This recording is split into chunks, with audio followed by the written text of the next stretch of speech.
It is 6:30. We'll go ahead and call to order the July meeting for the Oak Park Public Library Board of Library Trustees. As our secretary is absent, Trustee Wilkinson has offered to be our secretary for the evening. Could you take the roll, please? Trustee Bird Martinez. Here. Trustee Wilkinson, I'm here. Trustee Fairfax. Here. Trustee Blevin. Here. Trustee Rogers. Here. And Trustee Bloom. Here. All right, so the only person. And Trustee Yamamoto is missing today. Yes, she is absent. All right, first order of business will be approval of the June 24th regular board meeting minutes. Does anyone have any comments, concerns, changes? I'll abstain. Okay. Christina, are you also abstaining? Sure, I'll abstain too. Okay. All right, that leaves 4 of us. Okay.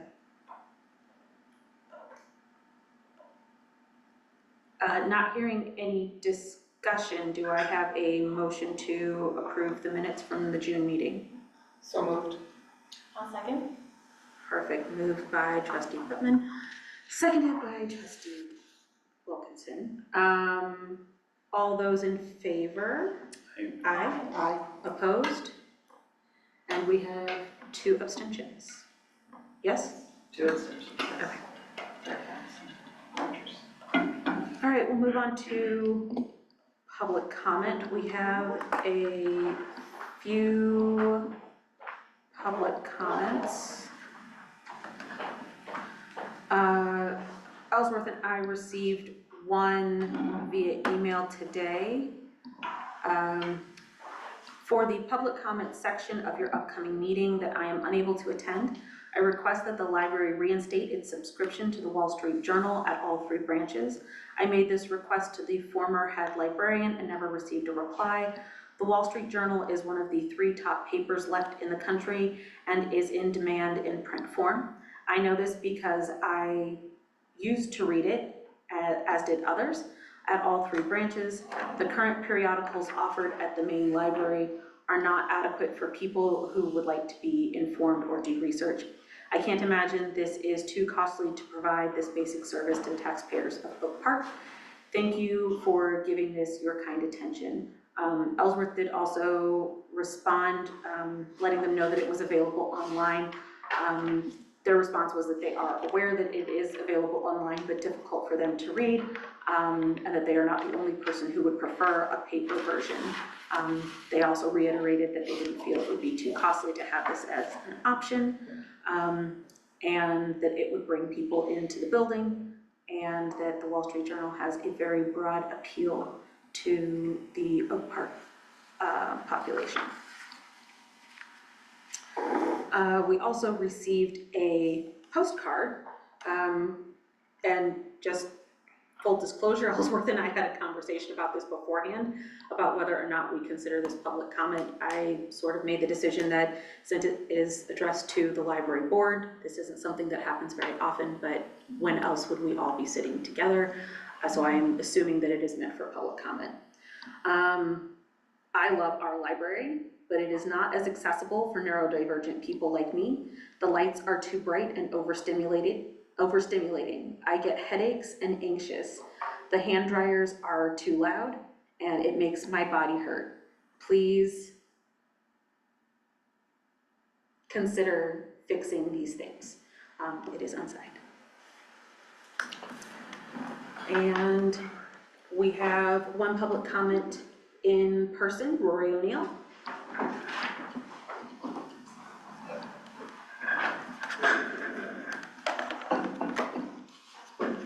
It was my intention originally to show up last month, but Edward O'Brien's passing changed everything. It really did. So here I am this month. My name is Rory O'Neill, and I've worked for the Oak Park Public Library for 22 years. I only point that out because I know what I'm talking about here, folks. This is not a pleasant story. To you veteran Trustees, you've heard this before, the situation hasn't changed. Here I am again. All right, this is not the first time I've appeared for library board. My purpose for speaking to you all tonight is to respectfully request a meeting with Executive Director Ellsworth Carmen. The topic of that meeting will be the cleaning contract, and in particular, our current cleaning contractor, Alpha Building Maintenance Services. At that meeting, Ellsworth, I will show you that for the contract year August of 2021 through August of 2022, Alpha Building Maintenance Services submitted invoices in full for work they did not do. And your library's administrators paid in full for work that was not done. I can prove this. The minimum value of the work they did not do is $35,000. That is the minimum. I know through experience that it is far more than that. This ugly set of circumstances has been ignored for too long. It has been festering away for more than 3 years. And Ellsworth, I'm not the only one who knows this. Ellsworth, meet with me, please. I like to think that I have your respect. You most certainly have mine. I will come to that meeting prepared, and I will have evidence that will show you just what I described. I will obtain your library email address and reach out to you sometime over the next week. The fact that Alpha still holds this contract is a great, great disservice to the taxpayers who you folks represent. To the 4 new library board members, I'm assuming that all 4 of you are here. No, we have one missing. Okay. Yeah. To the 3 of you new library board members, I respectfully ask you to consider a question. A contractor submitting invoices for work they didn't do, getting paid in full for work they did not do. The question I would ask you to consider is, does that not meet the very definition of corruption? That's it, folks. That's all I have tonight. Thank you. Thanks, Sure. Lori. Sure. Ellsworth, did you have any other public Have a good comments? night. Thank you. All right, no other public comments. We'll take a look at the trustee comments and calendar. Sunday, August the 23rd, 9 to 1, we will have the board strategic planning retreat. August 23rd. August 3rd, what did I say? 23rd. Just making stuff up over here. August 3rd. I was gonna say, we're gonna have an encore presentation. So August 3rd, 9 a.m. to 1 p.m., the library board strategic planning retreat. Ellsworth and I will need to look at an agenda. We're also going to be considering a facilitator as well, hopefully, maybe. But if you have items that you most definitely would like to have handled during the strategic session, please email both of us so that we can roll that into our planning, or we can let you know that it's not gonna make it into the agenda and we can make another plan to take care of it. Then Tuesday, August the 26th. See, there is gonna be an encore. It's gonna be our regular library board meeting on the 26th. For that, I was texting with Luann before this, so she supports IGov. And today there's township, village, and library all meeting this evening, and it does create, so we just were talking about how maybe we could look at this as an IGov, but I'm putting it on our radars because we probably have an easier schedule than the village, absolutely, and I don't know about the township, so we might want to think about being flexible with our regular meeting. Like shifting when in the month we have it, so that we're not, okay. Probably one day of the week is what you're talking about, right? So that's what Luann was saying, like at our next meeting, how about asking, just making sure we know, I mean, we could look it up when they all are, but today is like this trifecta, like, and there's some big stuff happening in the village, it's just, it means community members have to choose what to participate in, so. As the public, Yeah. Right. Is it specifically this Tuesday No. that's the issue, or Tuesday in general that's an issue? It seems like 3 bodies have third Tuesday currently, but Okay. we'll confirm at the August meeting, I don't think we should make any calls right now, I just think it should be on our radar, like possibly switching. Okay. Yeah, I wouldn't wanna change anything until Yeah. the real year starts, like everybody's back from vacations and the school Yeah. year starts and all that stuff. But thank you for putting that on our radar. Yeah. Anything else for the calendar, or any trustees have comments? Is the strategic plan, is it gonna be here, or is it going to be? It will be somewhere in the building. Retreat, yeah. Yeah, for sure, yeah. Did we decide, are we having it here, or, because I know last time we had it downstairs? I think we were thinking the veterans room. I bet that's great. Okay. Yeah, just gonna walk in the building, Lee will tell us where we need to go. I'll have a vest.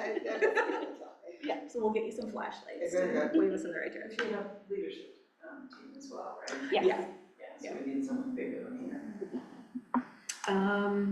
Ellsworth, go ahead with your director's report. So in my report this month, I shared about attending ALA, talked about finishing the community meet and greet, sort of the first set of those. It was really great to do those at all three locations. I think I interacted with sort of a different group at each one, and I valued the community's willingness to engage. Some people came specifically to talk to me. Most people were just coming to the library, but were really good sports about having a conversation and sharing what they were thinking. Billy and I have been doing staff chats to talk about the budget process and results of a recent staff satisfaction survey. Billy has been doing these for a long time, but this is my first round, and it's been just a really good experience to have another option for engaging with staff. One that we did was a pretty big group. The second one we did was a much smaller group, and then we have two more coming up. So it's a really nice system, and he was very gracious in folding me into that. I included a draft of a 6-month policy review, which was included at the bottom of the report. I did not want to come in too heavy-handed with this, but my concern is if we wait too long to pick up this practice, it will, months will go by. So I'm suggesting this with the idea that if the governance committee wants to create a different model, this certainly could be included in that or replaced by that. But to get us sort of over the hump, I included this. These were selected because they are amongst the policies that have gone the longest without review, and I tried to organize in a way that would give us sort of different review experience as we get used to a new system. And as we go through this, please keep the feedback flowing, because I think if we can figure out a way that we all feel comfortable, we're going to have the best results. Also shared that I've begun a term on the Ernest Hemingway Foundation, and we've had one board meeting, which was virtual and great to get to know the group. And then this past weekend, there were a number of events through the foundation, so it was also great to meet people in person and start to really connect the human and the work. Yeah, so happy to answer questions. Well, I for one am grateful that you put together a 6-month on-ramp for us to start this, even if it does end up changing. It'll keep it top of mind, and hopefully as we go through, at least in July up to September, it will give the future governance committee a better understanding of how this board specifically goes through policies, and let them use that information to kind of dictate what their chosen process will be from there. So I greatly appreciate that. What was your favorite part of the LA?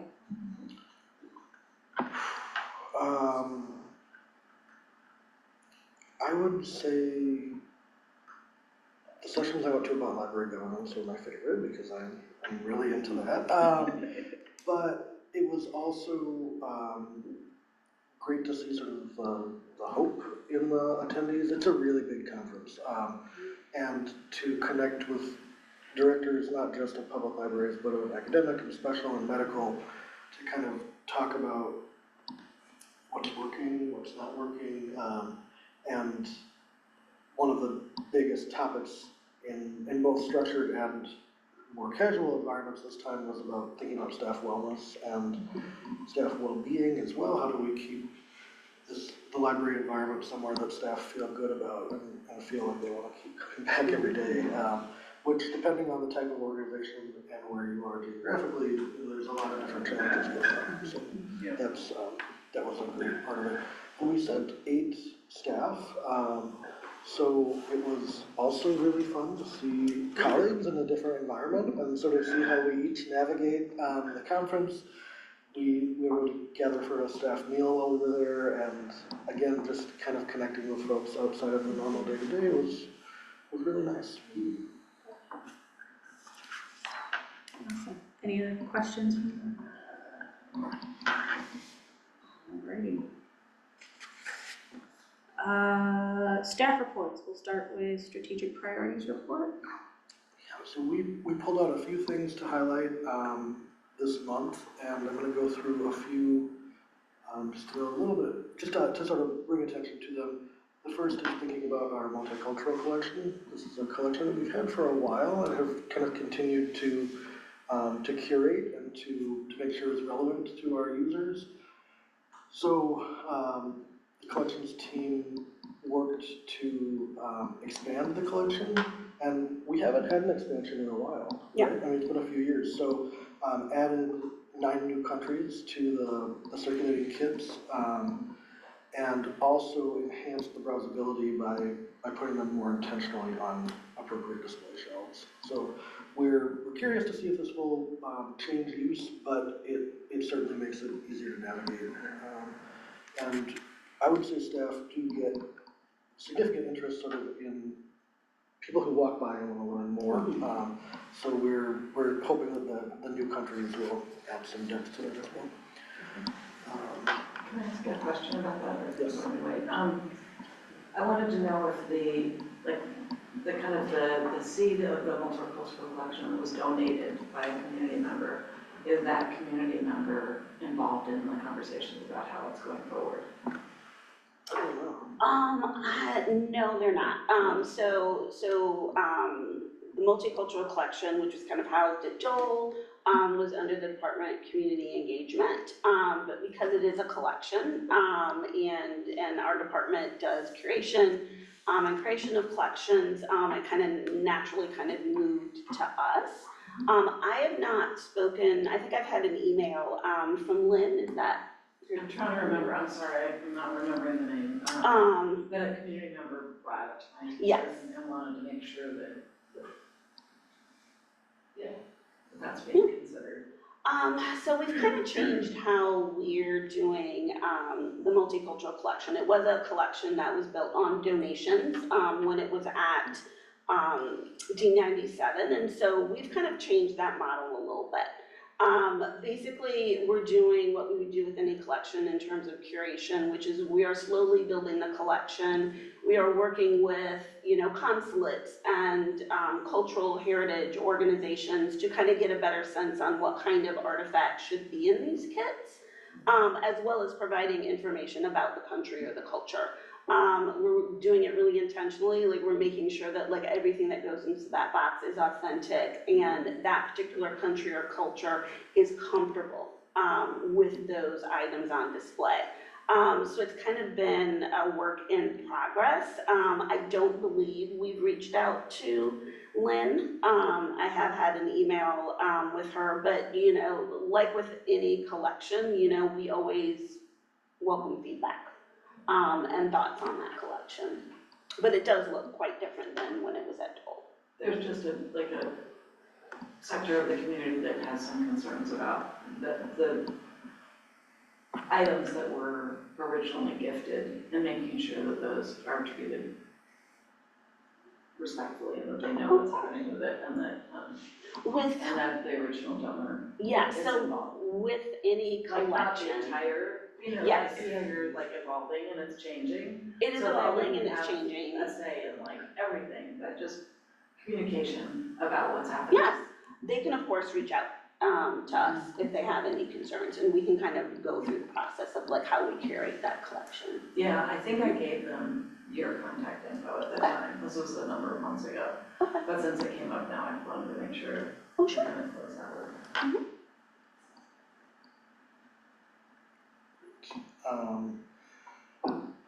I wanted to highlight something that the children's department is doing. So in the midst of summer reading, which takes every ounce of energy that staff have, they're still rolling out new programming. And I think the Lego Club for English language learners is something that I think is great for folks to know about. We find that some of the youth language programs, sort of hand selling is a really great thing in the community, and as advocates for the library, I think knowing about these sort of quieter services that are being rolled out is a good thing. Also introducing a new kids improv class, and bringing back chess club for chess classes this summer. And again, this is really remarkable in the midst of the rest of the summer activities. The youth services staff just really push it hard. What do you put in their coffee? Yes, because I agree, like summer reading, I feel like, you know, you're tapped out. We'll ask you guys for something else when school starts, but yeah, pushing out, making sure that there are good, quality, safe things for kids to do without it costing a ton of money is amazing that they're able to do that on top of being superhuman for all of the parades and the other events that they have in the children's area. Seriously, whatever you're putting in their coffee, put an Oak Park Public Library sticker on it, and put it on the website. And in reality, as soon as summer reading is over, they're planning the next year. I mean, there's a really small gap when it's not. We're lucky to have passionate folks in those roles. We did a staff spotlight of Ed O'Brien in the packet, and the loss of Ed still is really part of our everyday conversations here. But we're proud of the work that he did while he was part of the team, and proud to sort of honor that legacy as we work forward as a library.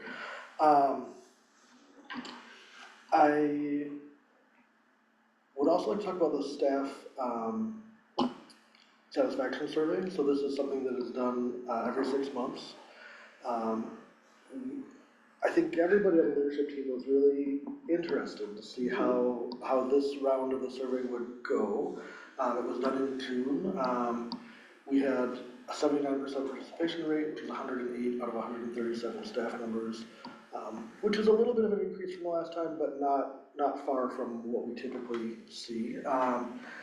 And we received an overall score of 47, which is a big jump from the last score of 17. And a year ago we had a -1. So I think that this is an interesting metric because what it says to me is that the people are optimistic about the future. People are feeling, they're starting to feel grounded, ready to move forward, and I think that that's a really great thing. I also recognize this is a moment in time, and I love that optimism, but I expect to see variance in these survey results moving forward.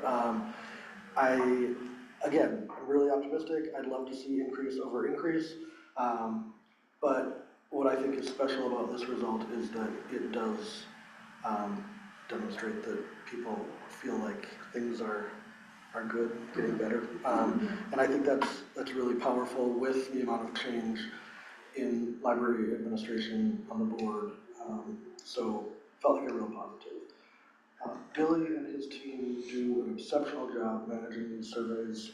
We do them in a pretty streamlined way through an HR tool that we have, but it still takes quite a bit of person power to both push out and analyze the results. So the next one will be December 2025. Yes. And finally, I wanted to just highlight the way that Juneteenth and Pride were incorporated into the Creative Studio programming. So for both of those recognition events, the Creative Studio sort of used tools to make special kind of commemorative pieces. And I think this is worth talking about because I love the way that staff are connecting library tools with programming initiatives. So both highlighting the resources available in the Creative Studio and also celebrating these events with our community. So I think that that's a real strength of the folks that we have in the library, and I think it also sort of speaks to why the Creative Studio has both consistent users, but also kind of a steady stream of new folks, because of these different ways to kind of bring people in. But I'm happy to answer any other questions that might have come up in the strategic priorities report. Tables look great. Okay, The tables look amazing. we're excited about that solution. Yes.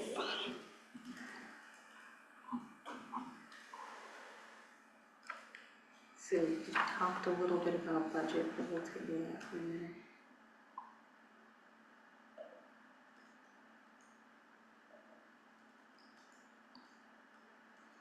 I like the grandma community voice, the grandma coming out for the.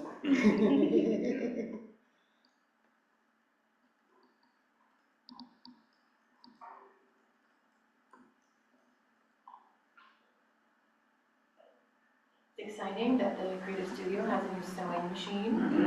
Because I was on the list of old for the sewing machine for a while. Oh, really? And I was number 14 or something, so clearly there's a lot of demand for that. And that's really great that it's available now for everyone there. And it's getting used. Yeah, immediately. That was a very wise move. Do we partner with like the Animal Care League for the Read to a Dog? Because I feel like that situation might be partially responsible for several people, not me, of course, adopting a dog. And so I'm wondering if we can partner with somebody else in the community. Because I'm seeing, it's not just me, somebody else commented that they also went and read to a dog and then got a dog. So just putting that out there.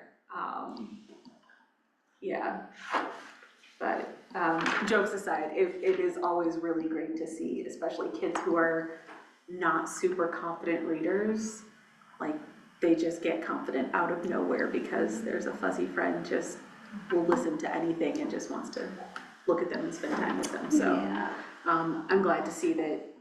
Looks like it's gone, what, like 3 or 4 months in a row now? You've been doing it a while. I was gonna say, I didn't see announcements for it until, I wanna say like May. I saw the one for May, but I didn't see them during the school year. I'm not sure if we do it like every month, Okay. but we can ask, Okay. like kind of what's the routine and like scheduling them. Okay. Just saying, maybe we post some Animal Care League available pet signs up in the room.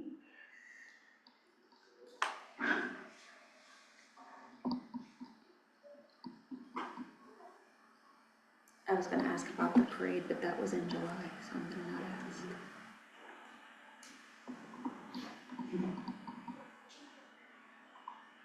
All right, any other questions on strategic priorities reports?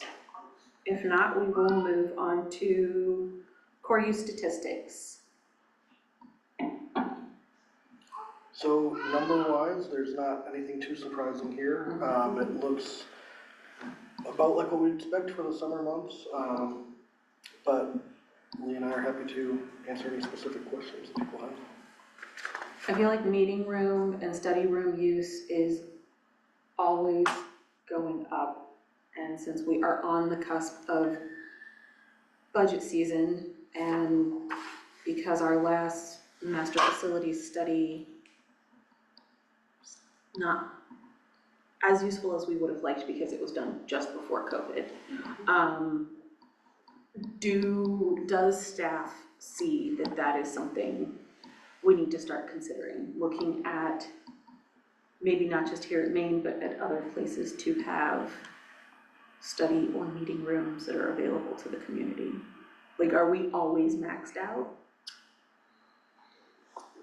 Study rooms, I can say, you can usually get a reservation, but yeah, those are highly used.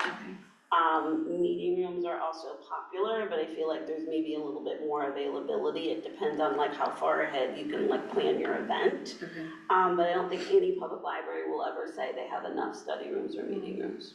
And one of the challenges with the study rooms and meeting rooms is we have peak times where you could pretty confidently say really there's never gonna be walk-in availability. Okay. But there's non-peak times when there is availability. So the sort of stewardship question of what part of that time do you cater to is difficult. But I think that if you ask staff, probably all of them would say, yes, we need more of both. Okay.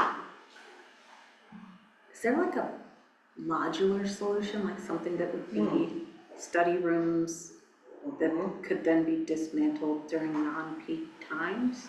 I could just be making this up in my head. Probably, there's a lot Yeah. of pod options Yeah. now, but they Okay. don't dismantle. Okay.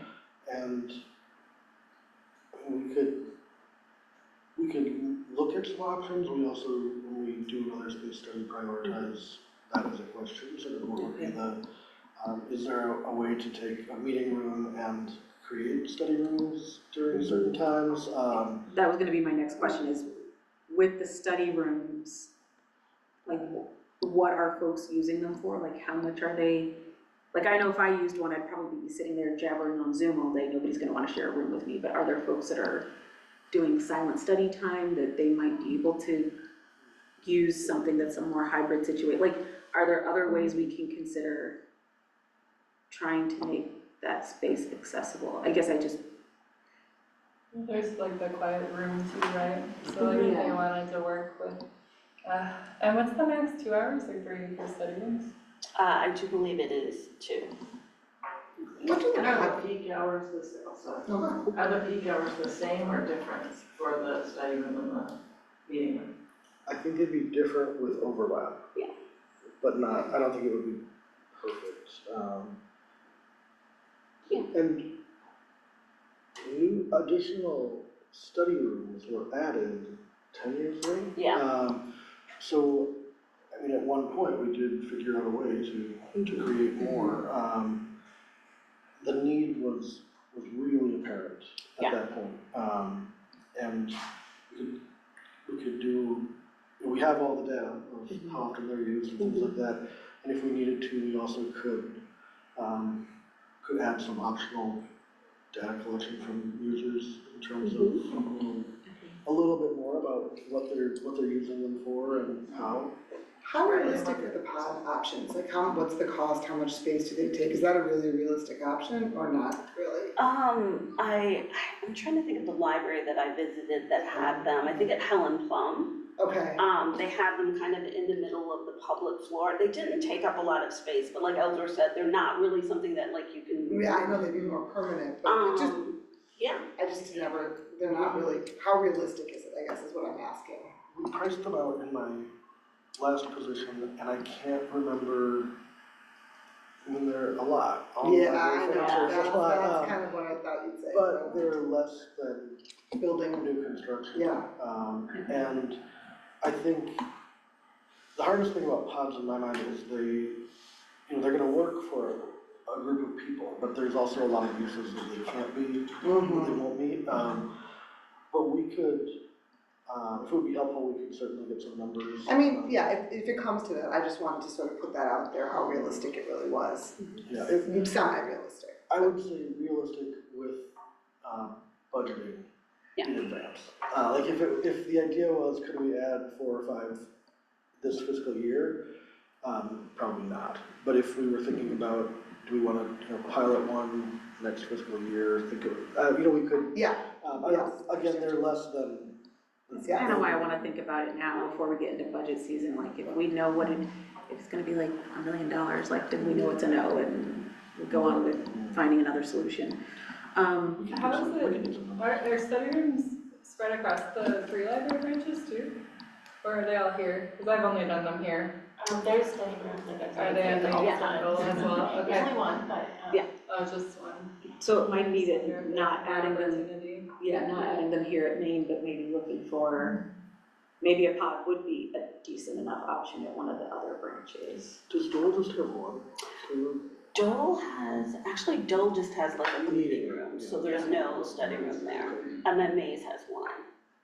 So maybe that's where the opportunity is. Maybe it's not here at Maine. Maybe we didn't do, I don't think, any sort of facility study about the other two branches. I think we only looked at Maine.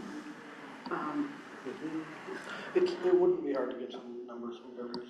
We can do that for next meeting. And in Dole, I would think, I mean, that meeting room is big, so I wonder if there is something where it could be partitioned part of the time, I don't know. It's tough because I think a lot of people who are looking for the study rooms are looking to be on Zoom. You know, so then that becomes a And like, disruption thing. that space is used by like the park district, they use it for like classes and yoga and all the things, I don't know. But I like this conversation, I think it's good to think about, because They use the space on that floor, not the floor. the upstairs room, No, I'm talking about the one on the main floor. a Dole, like, it's It's big, split level, so I'm like, you go down or you go up. It's the, you go up and there's that. Yeah, It's conference where- room. they do acrobatic, or they do like senior, what do you call it, senior aerobics, they do, yeah, they do They're classes. like on the same floor as the rest of the library. Yeah. Oh, interesting. Yeah. I, And they have like kid meetups too, so it's like a use space, but, But it really lacks a meeting room.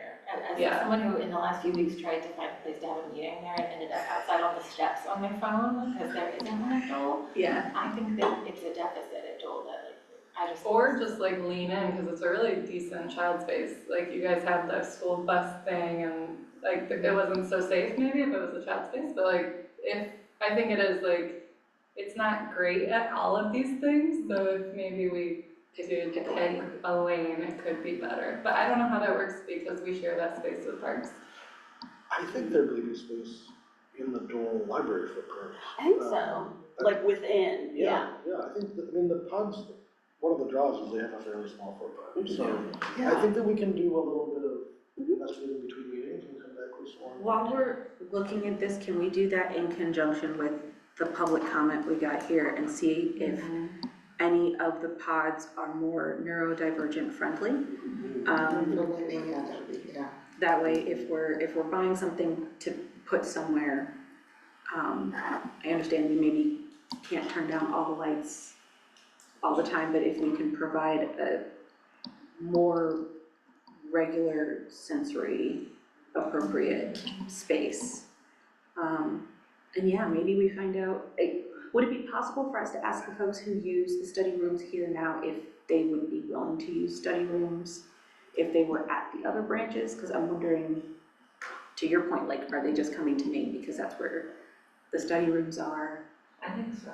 I think when I'm looking for study rooms, I think there are some available at the others.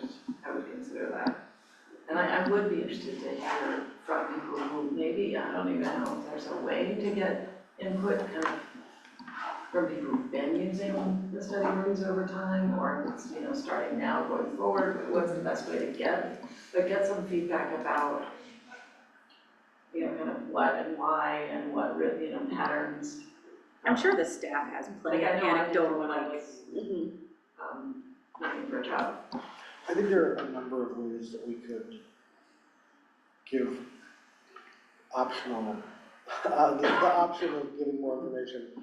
I even think, like on the website where we talk about study rooms, if we had some kind of a, one question, would you use, in all three locations, whatever it might be, in addition to the staff who are making reservations or helping patrons, could just ask and document. It would be soft data, but it would be better than And nothing. disability, the connection with disability in this is important because, like, access, the main branch is the most easily accessed physically, and I think, like, a lot of times I would get one of those spaces because of the sound, because of my hearing, so, I think there probably is an overlap there. Between So you can reserve once a day up to 3 hours, and they can accommodate 1 to 6 people. Okay. I would also be interested to see, well, you already have that data. I was gonna say, is it 1 or is it 6? I'm guessing it's probably mostly in like the 2 to 3 range. But I'd be interested to see, oh yeah? Okay. I'd be interested to see how many ones there are, and does that mean we can like bifurcate some of the existing rooms to be, I mean, it's not a meeting room, it would be basically like a old-style study carrel. Well, it's interesting, related to Virginia sent me an article about like people missing quiet libraries or something or other, and I think there's probably some connection there, like wanting to have a library that can be, a social open space that's not being shushed all the time, but also having the ability to have quiet spaces.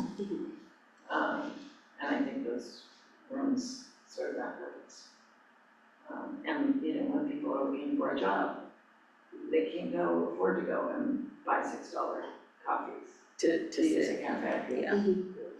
Because you're looking for a job. So the first ones to go. And then, needing to get out of the house for various reasons, so have someplace.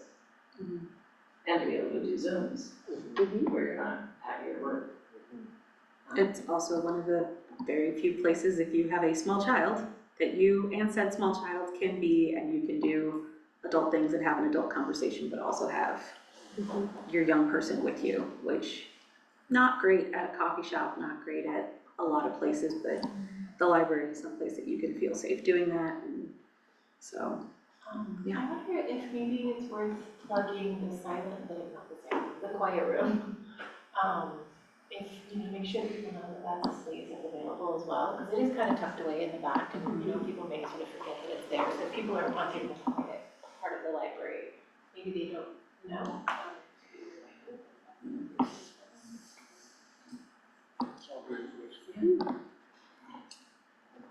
Can I ask a question? I'm just curious.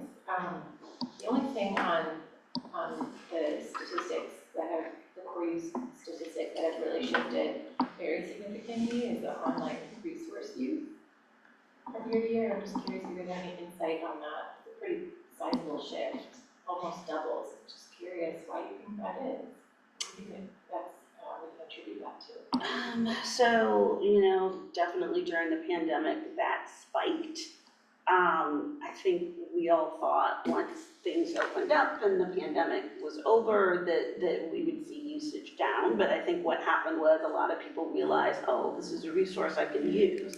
So popularity has not gone down. It will increase. And so that is something that we are constantly keeping in mind in terms of like budget and building collections. Like e-resources are in demand. Yeah, I think that we're seeing, like I said, a continuation of that pattern from the pandemic, and lots of people like ebooks and into e-audiobooks. They're popular, they're accessible to many people. That's great. It's good to see the resources being utilized. Yeah. That's one of the great things about our park. We don't have the problem that some other libraries have. Again, lack of use. Are there targets for H2, like market penetration and others? I see the year over year, but like, is there a target? We want it to be 65% or something like that. I don't believe so. I don't think we have set targets. Some of this, as you can see, is sort of a newer metric for us. Yeah. But I think that's a great question. We can talk about it. I mean, I feel like once upon a time, we looked at some comparables like from other area libraries and what their saturation rates were, and we were in a pretty healthy space, being at, over 50%. So, because that's active users. No, yeah, it's just easier for me, like, if there are core KPIs, just to know where we're at. And if the answer is 61%, then it's we're at 58%, it could be lower. It's just, that's just where my mind goes. attention to progress. It's a really good question, and you'll see like in the Net Promoter Score, the last sentence is saying, you know, Yeah, sort of breaking it does down say it, what yeah, the- for that one. So I think we could possibly duplicate that.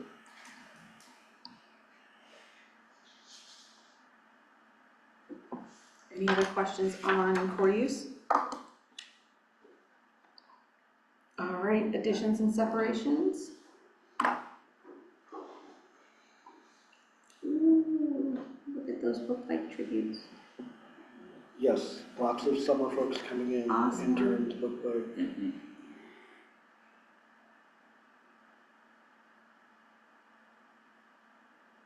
And they usually stay through the summer pretty much, the seasonal. The interns stay through the end of August. I think so, and then they're done. And then book bike assistants. Actually, I'm not sure, how long we keep them, but we do hire them for the summer. Nice. Yeah, and the intern, I think this is the first year we've had interns in facilities, which has been really neat to see. Yeah, that's The awesome. kids who are like so enthusiastic, you know, and they're showing them everything, how to fix things, what the systems look like, and so that's been great. That's great. And that has been particularly interesting to watch, because I think I love the opportunity to connect youth with jobs that are harder to see. And facilities jobs at the library are not front and center all the time. So, and the staff has really taken on a mentorship role, and so positive, whether the interns are in the room or not. The way that it's talked about, the excitement, I mean, it's just been a really great, I would love to see, as time goes on, if this inspires any of the students doing the internship to go into this as a job. Because I think it's just really a good, there's so much to a library building, that's, this is. How did we find them? Like, was it just we put out application, applied to be a facilities intern, or did Matt and team go out to,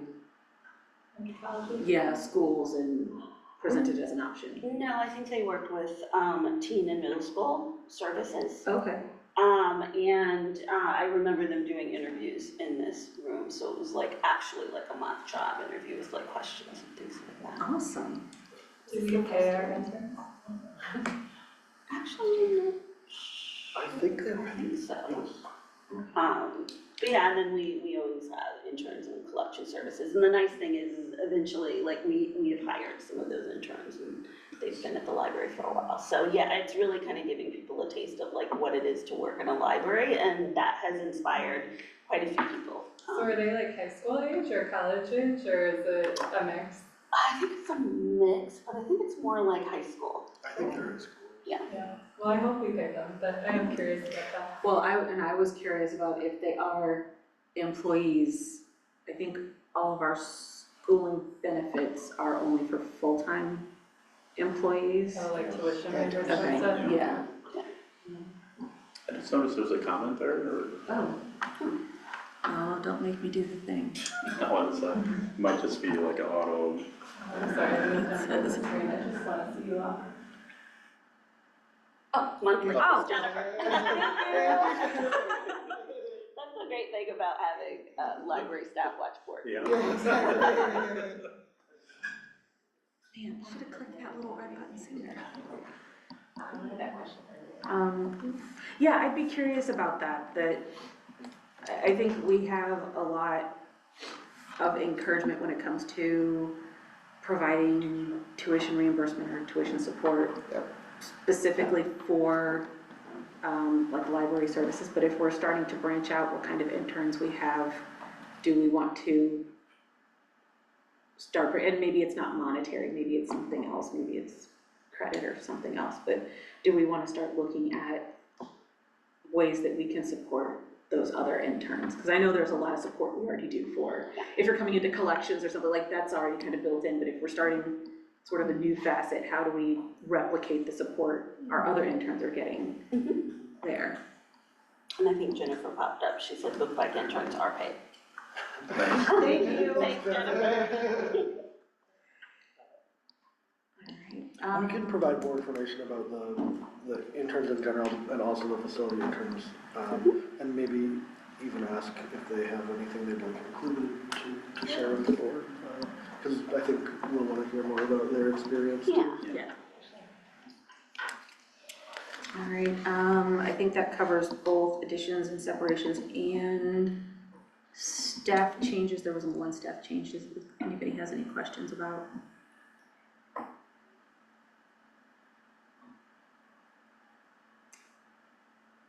All right. Moving on to financial reports and the resolution on disbursements.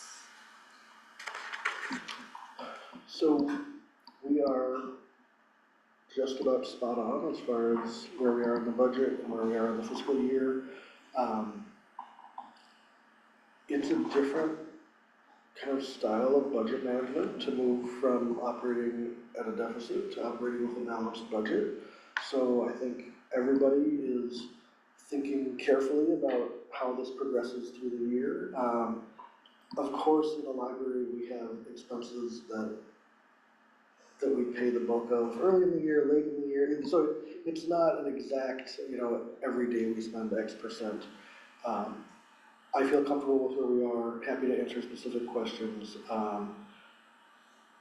And one of the things that operating, tapping into reserves gives you is some wiggle room to think about, a few percentage points here or there is okay. We're really monitoring this carefully to continue this idea of the balanced budget. And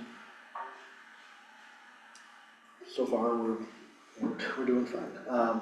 But again, happy to answer questions about any specific expenditures or lines. Did we ever get any detailing on parking and why that is over budget for this year? Sorry, the revenue is over budget, sorry, I should clarify.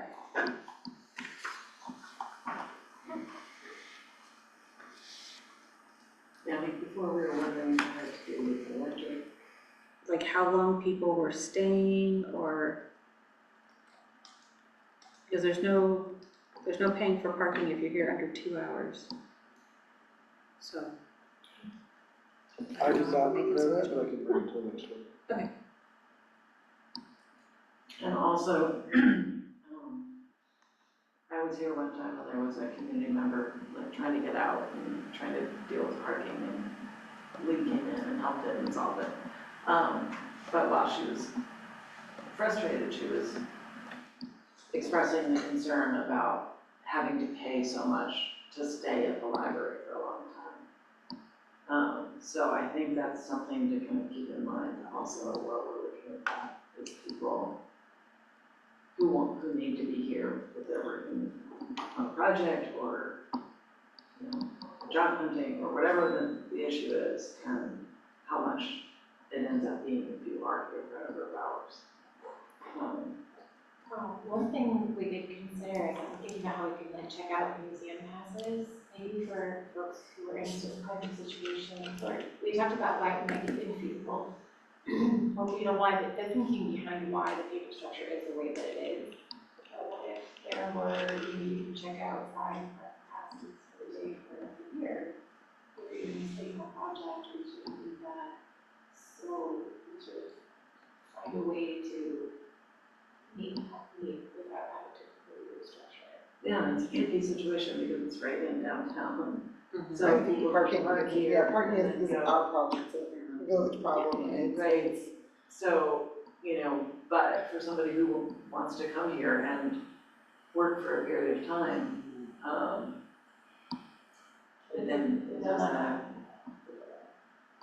It's a dilemma. Yeah. Yeah. Perfect solution for that.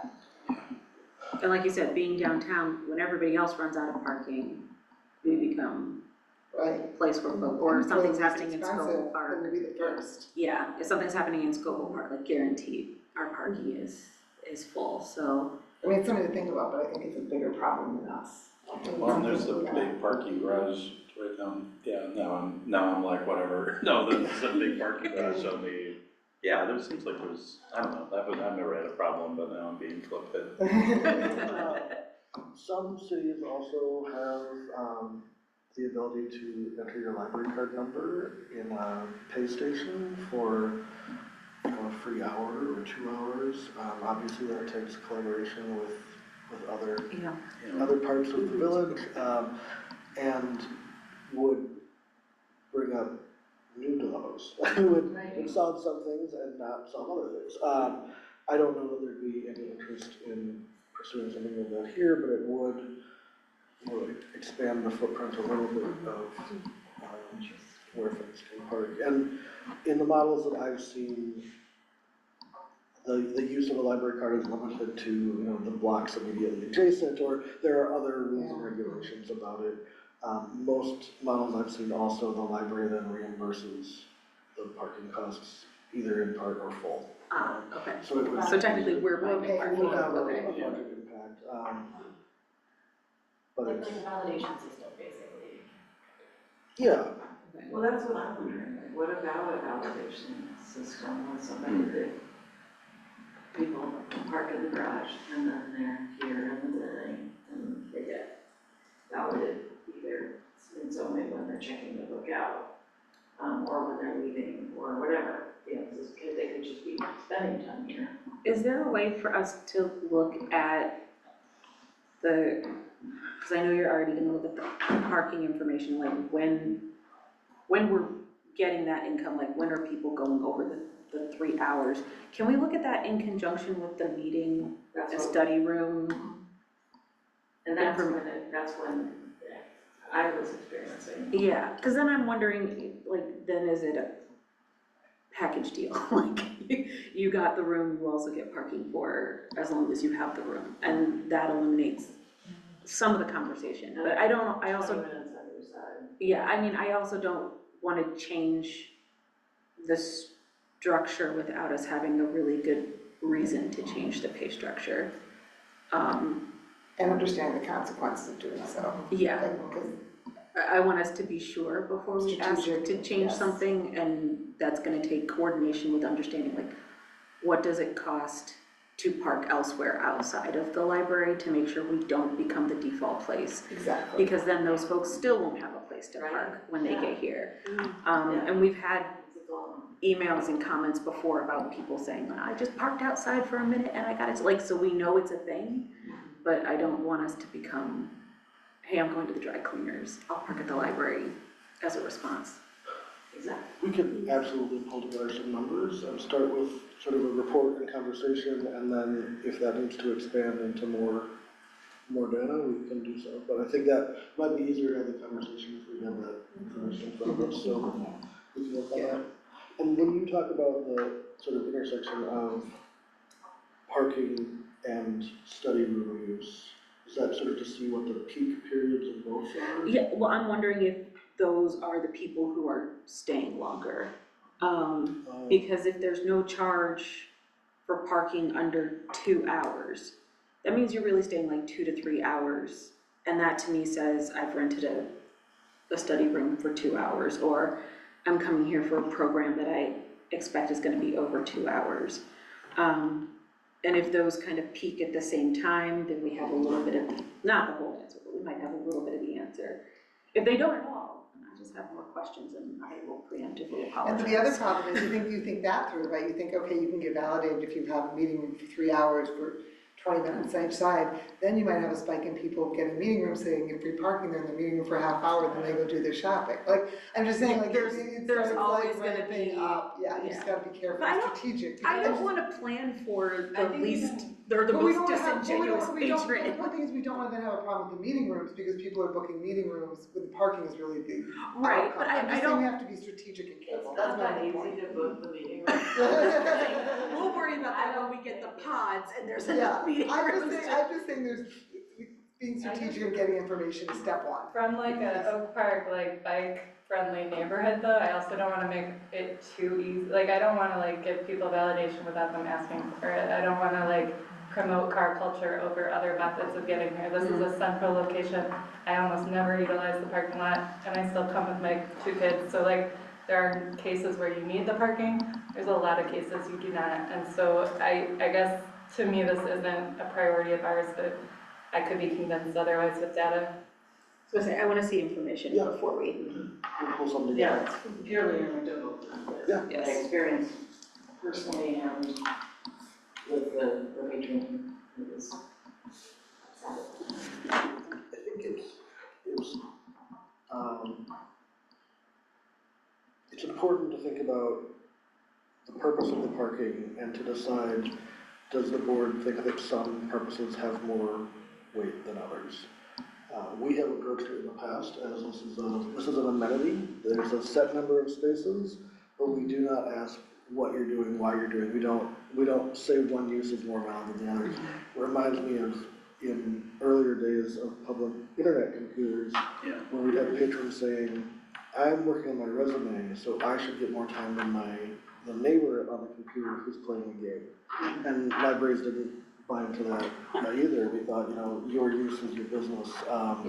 But I love the idea of putting together a report, and I think some numbers might clarify. They'll bring up more questions, but they also might clarify some of those conversations. Yeah. I think like one thing I'm considering that like might change my mind, like Museums for All, like the kind of subsidizing of like for folks with SNAP, like that could be a really cool like way of that. Then you're asking people to show you We're this asking stuff, people and I for a don't lot like of that either. information. So it's just I don't like to kind of measure deservingness of limited resources. So I don't know. I don't have a good idea here. Yeah, we'll start with the report. We don't have to have ideas. Yeah. We can just ask for information first. We can have ideas later. Exactly. It'll be good. Any questions on resolutions, disbursement? Colin, did you see anything specifically? No, I was gonna ask when we start with budgeting session, do we, is it zero-based budgeting or we just do traditional budgeting here? I would say it's traditional budgeting, Yeah. but the organization is still in a shift from using reserves into active balance. So Yeah. I think, I would say it's kind of a hybrid model right now, but I wouldn't call it zero-based. No, but other than that, no, everything will fine. Okay. It's almost August, so are you stretching your hammies and getting ready for? Well, when we get to unfinished business, we can talk more about what we talked about last week, with Billy as well, and yeah. Awesome. We have a meeting set, a meeting date and everything, so. All right, I will entertain a motion to approve the June 2025 resolutions on disbursement. So, do I have a second? Second. Moved by trustee Fairfax, seconded by trustee Burke Martinez. Seeing as there's no more discussion, all those in favor? Aye. Aye. All those opposed? Abstentions? Wonderful. Additional reports. We will start with IGO. Hey there, IGO chair. Let me tell you, I was late to my first meeting. We moved the meeting to 9 a.m. and I thought that meant this past Saturday. It did not. So we started at 8:30. But it was a great meeting. We have really good enthusiasm on the committee. It was like heavy on level setting and talking about like where we were, what we're hoping to do. But yeah, it's exciting. I don't know. We talked a little bit about like what if we wanted to do a public facing event, how it might be nice to talk about like how the federal stuff is affecting all of the local or might affect the local, where we think it is affecting the local. And because similar to the ILMS, like all of the governing bodies are dealing with this question of like how it trickles down and what are the action steps. And so that came up as like something we're definitely going to keep a pulse on and try to support each other with. D97, Nancy has like a whole spreadsheet that she tracks every national policy and how it might impact the local. So like Annie and I were like, give us that and we can maybe like look too, but a lot of this is done in networks. And so it's just nice to be connected and see what's coming, so yeah. COG is not meeting until September. Lee, I am checking on whether it's the 4th or the Thursday. Okay, yeah. I don't have an email response back from them yet. I did also inquire if they're willing to do something virtually, again, waiting for a response. But the next meeting for COG is it's either September 3rd or 4th. We have a conflict between the date that was given and the day of the week that was given, so. Planet Green, I don't think we have anyone on the board for Planet Green. Do we have an update from staff? Matt did attend the meeting. I can share notes with you. Okay. Friends, was anybody able to go to the previous Friends meeting? No, yeah, I think Mika and I were assigned after that meeting had occurred. Okay. Their next meeting's in August. I did reach out to Kat to see if there was like a status or anything on how the Friends Book Fair went. I mean, I unfortunately wasn't in town and I haven't gotten anything like that yet, so. I don't know if you guys have, I can probably give have you an a update. wee update on how much fun I had at the book fair. I was saying beforehand, it was really fun to watch sort of strangers converge at tables and pick up books and just start chatting away like they've known each other for forever. I did at one point lose my child because he went headfirst into a pile of politics books and he eventually resurfaced.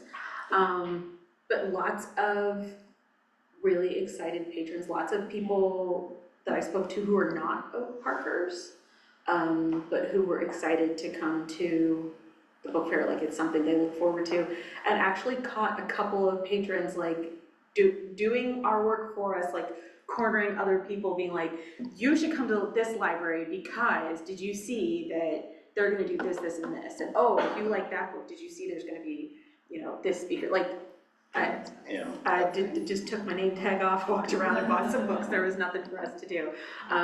Everyone was super respectful. Everyone was super kind. Saw random people explaining the content of books to my child when I was too far away to explain it. People sharing that they have or have not read, and oh, I've read that. If you like it, hey, there's a book over on such and such. You know, it was the community at its finest. It was going on when I came at the same time as the Disability Pride Rally and Parade. So just like joy and glitter and happiness on top of joy, glitter and happiness in books. So many people who were excited, lots and lots of tables outside advocating for access to health care, disability benefits, accessibility. It was really great to see, and because the book fair was going on at the same time, it was not just a niche community of folks who are already involved in disability advocacy. A lot of other people got to encounter that information at the same time. So it was really great to see people who were like, oh, I was not planning to encounter this, but let me learn a little bit more. I loved that overlap. Yeah, it was, honestly, this weekend was the library at its finest. There was a Pirates something going on. So yes, there were people going through the parade who were wearing pirate hats who were also buying books from the book fair. It was if you could roll up the Oak Park Public Library into a single day, it might have been that day. Maybe that's why the guy who got his python I was rescued on just the thinking the subway same was thing. a pirate. I was wondering the same thing. Wait, I what? saw that. On Say it the again? L, No, I have no context for what you're somebody saying. lost their python Like and it got. No, you heard the whole context. Yeah, That's like it. a python snake? Yes. It is, okay. At our exciting thing at our happened at station. Oak Fire Department. And it was Yeah. Oak Park Fire Department. Oh my Yeah. gosh, I missed that drama. I had friends outside of Oak Park sending that to me, and I was like, real glad that is not my commute right now. I think we're all automatically signed up for the Friends newsletter, but they did do a newsletter of like, and then of course, I think it was incorporated into the staff memo too, just the amount of work they put into it. So if you haven't been able to read that, it's very eye-opening for me how much work goes in, yeah. And This was my first time seeing it at the library. The last time I worked here was in the high school, and the coordination and energy around it was so positive. It's a lot of manual labor, and everybody just moves through it with great attitude. I mean, it just was like conflict-free, and I think that that's really impressive when you have a group of volunteers, a group of staff.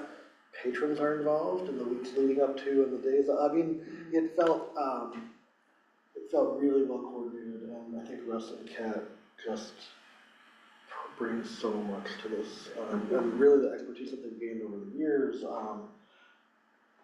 There were some preliminary numbers shared, and it seems like they really exceeded expectations in terms of the number of people and money raised. So I think the work really pays off.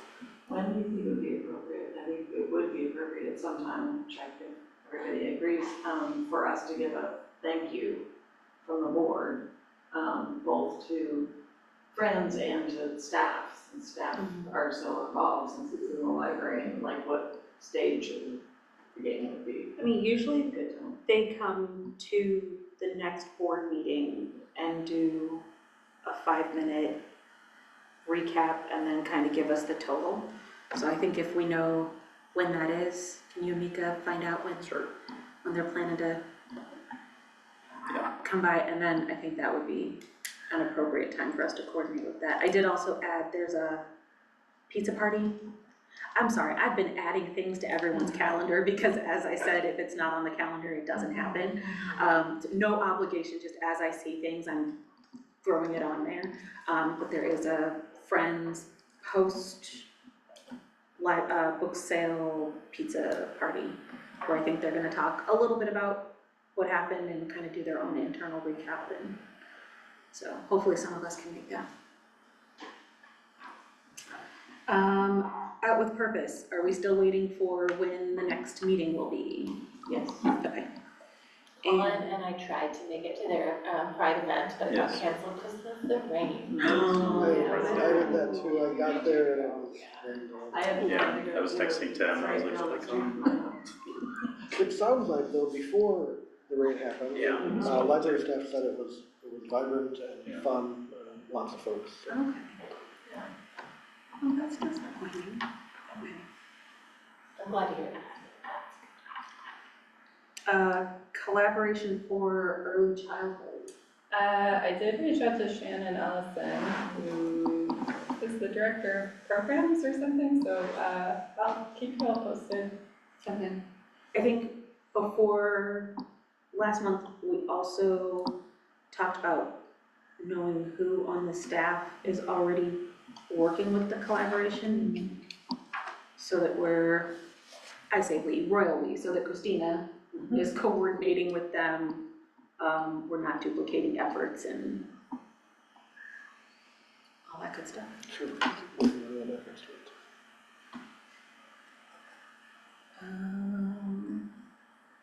I think that is all we have for the additional reports.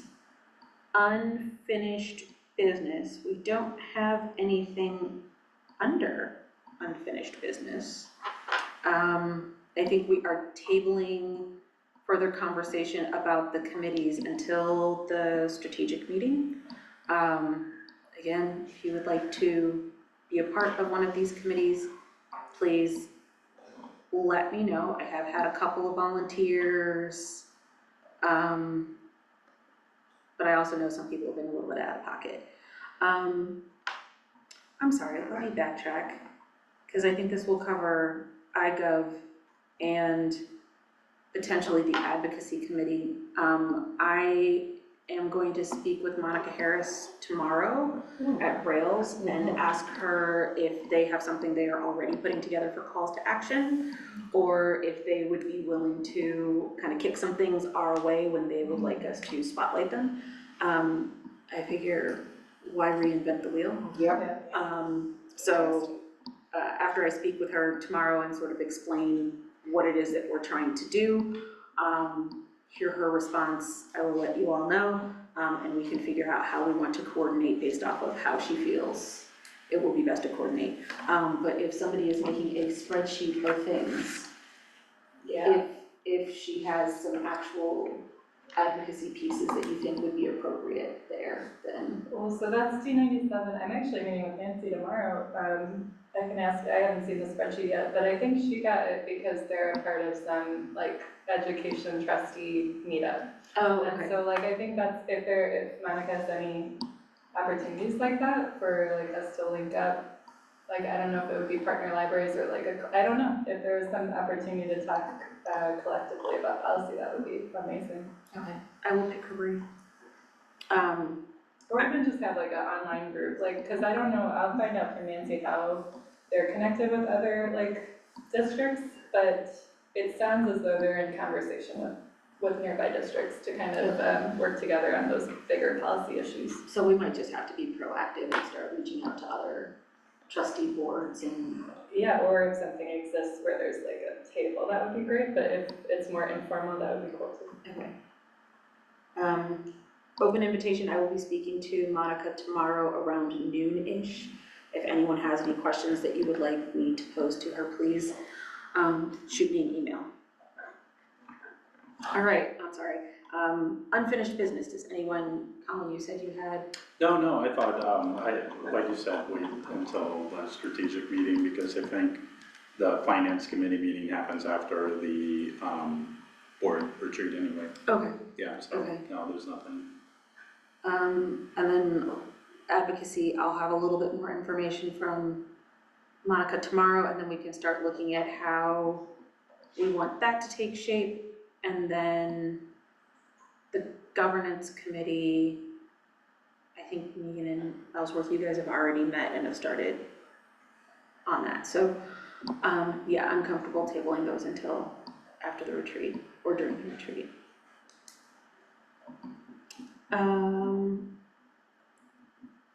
The only other unfinished business that I think, I'll say maybe we add to, if not to the actual strategic agenda, then maybe we just circulate something among ourselves, but start talking about the training. I think you said you had, I don't know, that was on committees, that you talked to Ansel Blank about. But taking a look at specifically starting with the OMA and FOIA, and then looking at what other training options we have through Rails, ILA, or ALA, and then looking at, I think we had a couple of different options for DEI training. And sadly, I know, retreat it's, and, yeah, it's the same weekend. It's the same weekend. As far as strategic planning. but there are gonna be others in the fall. We couldn't all do them all together anyway. And I'm also wondering, there was in-house or is in-house DEI training that the staff does. And I'm wondering if we start by getting the same training that the staff has. No, those people are still here, are they? Materials have to be here. I believe it's part of onboarding, so I think that piece belonged to Billy. Okay. Did Anson Klink ever get back to you about doing the training for us? Is that still a possibility, or is that not? I would say we're kind of In continuing conversation. conversation. Yeah. And Lee and I have been talking quite a bit. I think we can put together sort of an info packet about what's available through these sources and Ansel Blank with some kind of cost estimates for it. Okay, And then use that to kind of create a plan. great. I think there are still some free options that, and Christina, you mentioned this before, especially on OMA and FOIA, Yeah. that we wouldn't have to pay for. Do you have those links? Yeah. I mean, Rails, Ansel Blink did them through Rails. So like it's the same people if you do the Rails training with Ansel Blink. So, Okay. And the I FOIA and OMA is like there's no presenter, it's just like a click through kind oh, of. that's the training. You're talking, I'm saying Rails has like a presentation on it and it's Ansel Blink Mhm. attorneys that are doing the Oh, okay. presentations that we can all watch. So,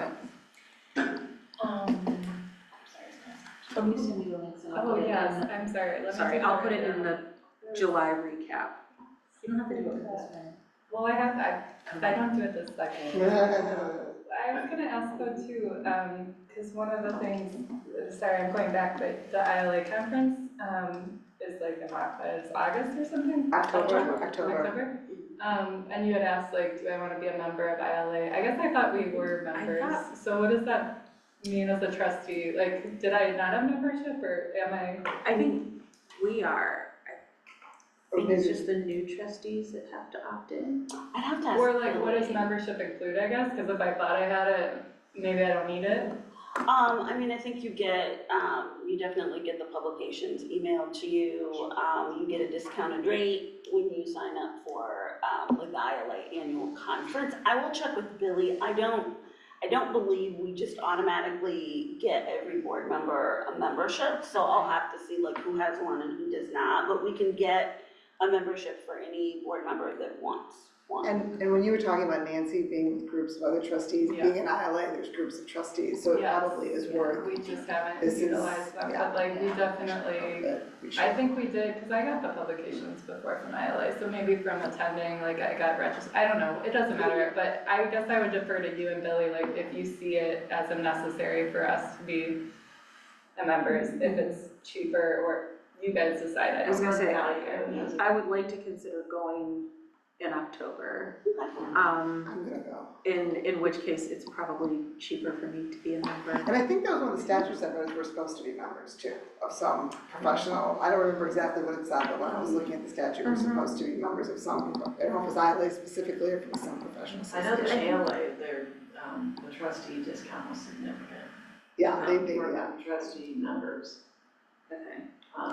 but ILA would be our group, so that's where we'd get the information that you're Yeah, talking about, that yeah. Nancy gets, because it would be Yeah, in-state. and so I think we got that. I think I've been getting, I don't know, so I guess, yeah, just wondering to you all, like, have I been a member? If I'm not a member, I got a lot of good information, I guess is my point. So like, if there's not a perk to membership besides discounted tickets, which you guys let me know. We could look at it, Yeah. and we do budget so that everybody can be a member, so It's it's not, I think it's it's not a important. hardship to Yeah. have people, Okay. but starting with the information of who is a member. Yeah, It's a great first step. good start. Thank you. Sorry, I took us off track though. Oh, So like yeah. back pedal for a second, I wanted to ask, who does the DEI training at, for staff? And is that like an annual group thing, or is it like an individualized onboarding thing? That I don't know. I'm not sure what part of orientation that is. We can ask Billy. We have brought in people to train staff. And that's what we're talking about doing now, Yeah. is bringing in somebody to do kind of a refresh with all staff. The logic model and the steering documents were part of my onboarding. There was not specific DEI orienters as in training. But I was just curious, asking, 'cause that, what you suggested, but like, it would be good for us to see what staff are exposed to, and have the same kind of as a start, so that's where that question came from. What is that? Because of that. and Onboarding seems like a good place to start, at least at the beginning, to help some. Depending on the format, because it's just so different to do like a one-on-one. Right. versus like a group. Right. The group, I think there is something really valuable in that, and that's why I was talking about the race conscious dialogues. And that's partly, me not tracking the two dates when I was filling in on the form and being out for my surgeries and everything. And I think where we are right now is, again, we need to do kind of a refresh for everybody in the agency, and then part of that work is deciding, then the next step is, do you offer it every 6 months, every 3 months? How do you make sure new folks and tenured folks are staying fresh with this information? And I think that, talking about refreshes, I think that's key, because even though I was facilitating race conscious dialogues, before I became a library trustee, not at the time, but, every time there would be value in it, even as a co-facilitator, like with just being in the conversation and keeping the conversation alive, I think is valuable. like it's not, you're never done. I agree. And Um, I think figuring out the timing that's the most effective for the organization is really key. So part of that is looking at what are the onboarding trends, and how do we capture that without being so frequent that we don't have enough participants to make it relevant. This is only tangentially related, but do we have anything out for a new director of anti-racism? Do we want to put any of this on pause until we have that role filled, or do we want to move forward? I don't think we need to pause it until we have that role filled. I think that's a really, though, there's a strong intersection there. And my plan was to be here for 2 months before really unpacking that, as far as what next steps will be, and I'm almost at 2 months. So, but I think We're all sitting here like, I think, delaying a refresh for staff and sort of a plan for what that timeline will look like does not need to wait for that position. Okay. And if somebody came into that position and said, I think maybe we should go a little bit different direction, that's fine. You know, the training that we do in the interim will still have positive impact. Okay. And it's not really right to kind of expect somebody to just come into something that has not been nourished. Yeah. And kind of fix everything. I think there needs to be as kind of welcoming an environment as possible for how that might unfold in the facility. And I think even if it's not the training that person would choose, for us to say, we did it, the board did it, everybody, it shows that we're invested in what we're asking them to do, so. Exactly.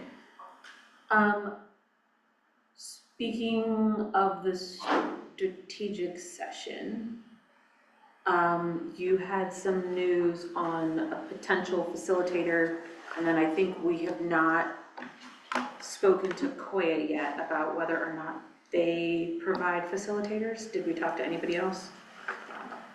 I did not talk to Corinne, Okay. but I did talk to Mallory Edgars, who created the logic model that we use for reporting. She's also actively involved in the board packet creation every month in terms of taking the work and connecting that to the pillars of the plan. It feels like there are a number of positives that come with her as a facilitator. She's very familiar with the agency. She was an employee of OPPL for a number of years and now works with us on a contracting basis. So she created the logic model. She would walk in with that understanding and be able to kind of move us through how that connects to work. She has a really grounding interaction style. Like interpersonally, I feel like she, active listening, really kind of positive tone, that I think would be helpful both during the easy parts of the conversation and if things became, if there was more facilitation work to be done. Lee and I kind of checked in with her if she would be willing to do that work, and was she available that day, and she's open to the project. Would we sort of roll this into her existing contract fee? We haven't talked about compensation with her yet. I think I would assume that we would pay for this outside of her general contract. But she's already set up as a vendor, so that would be pretty straightforward. Okay. I'm open to opinions. I like it. I like the idea of somebody who knows. If she created the logic model, that's a great place to start. So I'm for it. I support it. I also just, like, you're a really grounding presence, so for you to say that about someone else, I think is also a real, I take that seriously. But no, I think I'm just excited to have a facilitator. I think one of the hard things about bringing in an external facilitator is you do have to, like, give them context, so if she already has that context, that's a really big benefit.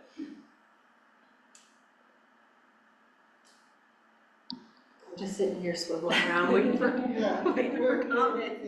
I wanna make sure this is somebody who's going to be facilitating us as a board sitting down for the first time together, working with the leadership for the first time together and guiding us through what we plan to do with the library over the next year, given the state of things.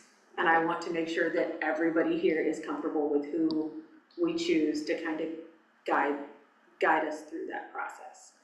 I echo everything that Christina said, and definitely your description of her also meant a lot. Since she developed the logic model, and has been at WBL, how do you think things might go if we all head in a bit of a different direction with something? And I don't know that we will, but I'm just that, If she's invested in something and we try to dismantle it. Yeah. I mean, I could give thank you for your translation. I think it's a really good question.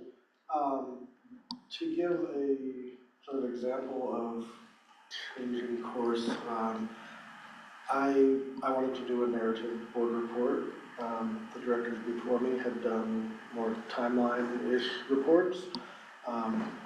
We had a meeting where I said, this is more authentic to me, is to do a different style.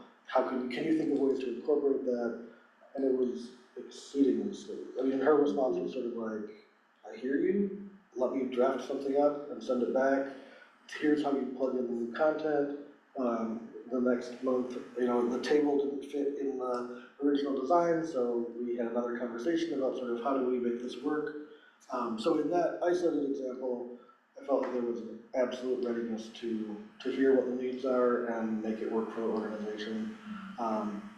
I can't imagine there would be conflict. I think it would be a benefit to hear her justification or description of why something is the way it is now.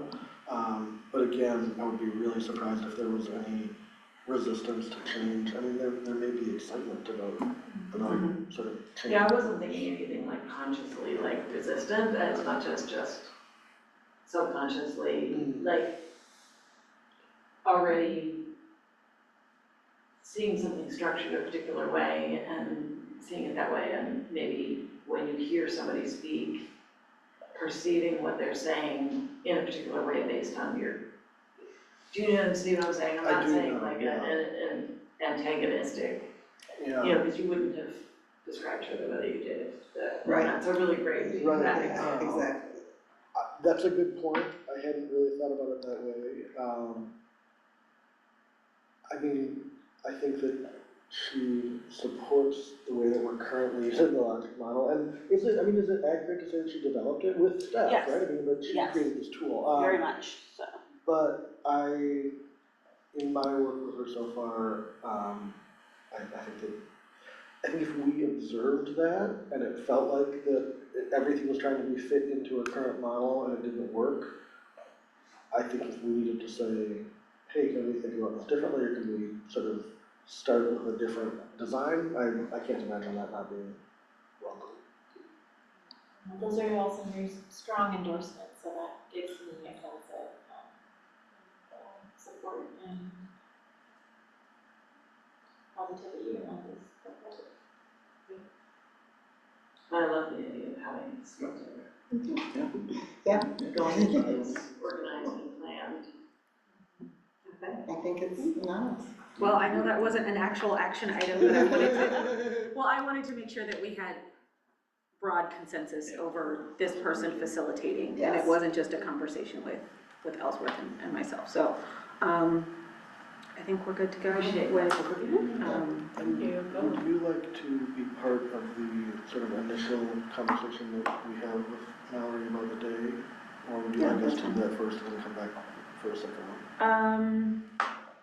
God, I hate having two meetings when you're gonna have one. We can have an initial conversation and kind of work out rough details, and then for the agenda setting meeting, Okay, that works with me. Okay. Yeah, I don't want there to be more meetings than there have to be if I'm the reason there's a second meeting. That would make me sad. Okay, I'm sorry that we detoured and had some unfinished business there, but we can go ahead And if there's no other unfinished business? We don't look at the agenda, it's not there. Nobody else, okay, then we'll There's take. the chat. Uh-oh. Behind me is that I'm stuck. Because I don't know, I was stalk her after she answered our question. This is a full service library. Yes. Using all technology to its fullest. We will take a look at the new business, which is, thank you, Ellsworth, a review of 2 policies. So I think Ellsworth was being nice and tried to lob us some softballs, guys. Yeah.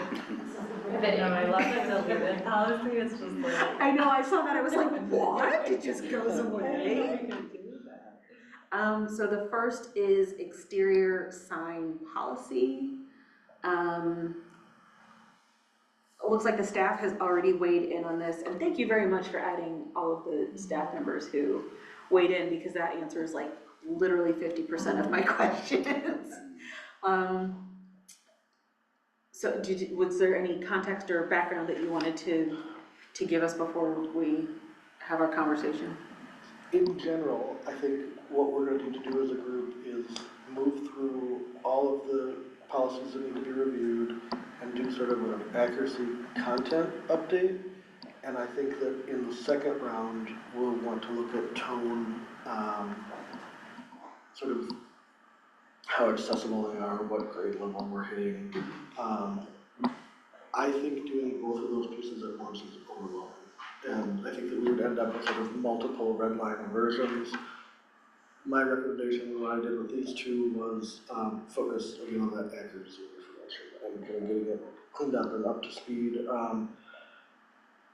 So my aspiration is to really dig into, again, the tone and accessibility. I think we can be a little more accessible in the language. When these were written, so we think about early 2000s, I think there was still the idea that a policy has to sound like a policy. We have to have it has to sort of have some dressing to it. And I think we just kind of think differently now about the important thing is that everybody can understand what we're saying. And so I'm gonna try to kind of hold that back in this first pass through. And so stuck mostly with trying to get it to be accurate and really ready to be used. Part of the thing that we can learn from the policies that haven't been looked at for 20-some years is they're probably kind of working, right? I mean, they're either sort of working or they're not ever accessed. And this is a case where it was mostly working. I thought it was important to add the piece about election-related signage. It sounds like that is an occasional pain point with staff, but this doesn't seem to be a policy that that's used super frequently, but multiple staff sort of said, well, it's nice to have when there are questions, or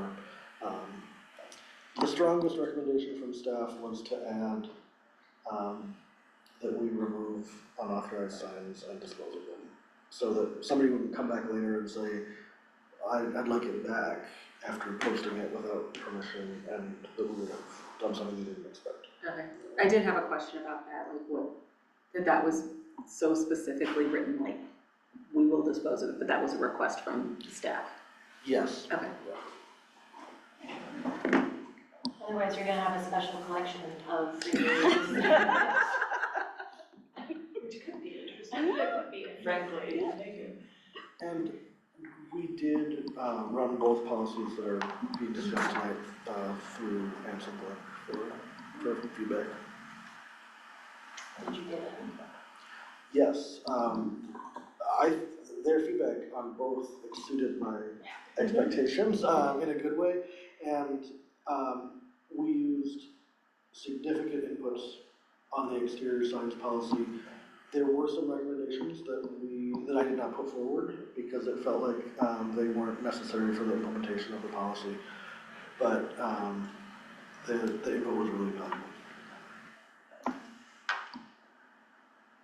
They wrote the language about the elections and political signs.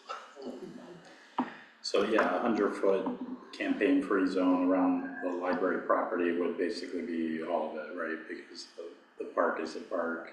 So, yeah, it's basically the same note.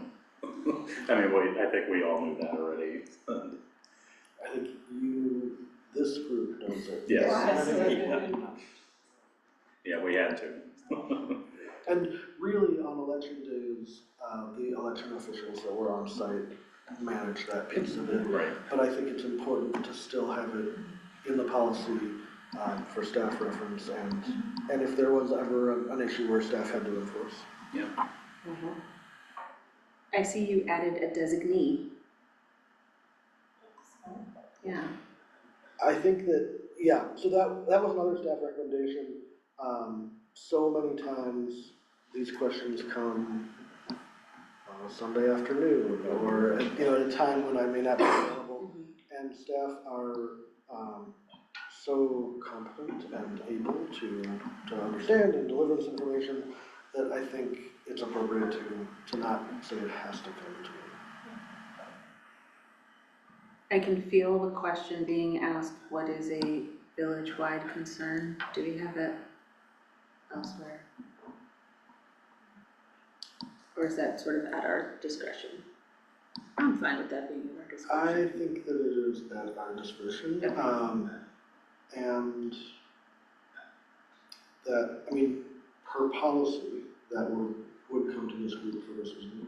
So if somebody said, I want to put up signs about a cat adoption event, this would be the group that decides is that a village wide. Then we'd have to ask Jennifer if people can read to the cats, and we can have an adoption event. Okay, so that would, what constitutes a village-wide concern would come to you, and then if it persists, come to the board. Yes. Okay. Yes. And, I mean, I think a similar question could be asked about, is it connecting to the mission of the library? How do we define a partnership? And I think this policy makes space for those conversations, and those decisions will be made as needed.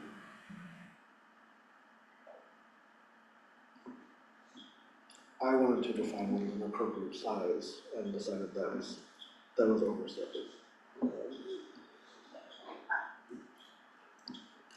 Questions, comments, concerns? Do we know what the village road works on here is?